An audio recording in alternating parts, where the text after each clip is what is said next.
the hardest problem with figuring out how to sell bikes is how to ship bikes. It's been a learning experience for sure. I mean, for one, getting all the treatment, special treatment and rates that we needed from the FedEx or UPS to be able to make it possible, and then have all our procedures down to where we can make bike wrapping and shipping easy. And this is one of my favorite machines. It's a helicopter Raptor. And this thing will go around and spins around the bike, so we don't have to spin the bike. And it turns out like it does a great job of wrapping the bike up. And we ordered a bunch of bike covers custom made for the bikes, so every customer is going to get a bike cover. Then we wrap it around here, and then it goes into a conveyor line here, and then puts in its box. We have a winch that lifts it up, puts it in its box, and then we put it through here.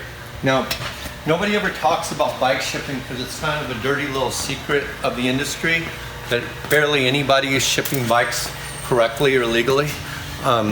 Since we had some unscrupulous do-it-yourself dealers turn us into the DOT early, we had to abide by the rules very quickly. Well, here's our take on it. This is our Luna 80-inch LED TV. You can see it.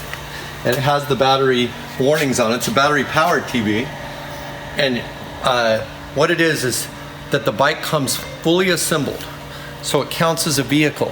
And you can bring it out of this box and straight in the handlebars and ready to ride within 5 minutes or less.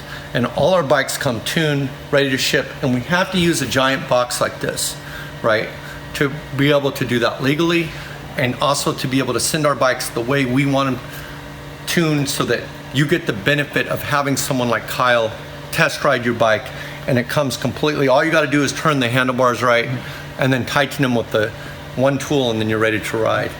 And it turns out that's a requirement of the DOT, that for it to be a vehicle, it has to come right out of the box ready to ride like that. And look at the size of the box necessary. So the next big problem we have, if it's marked as a bicycle, it gets thrown around.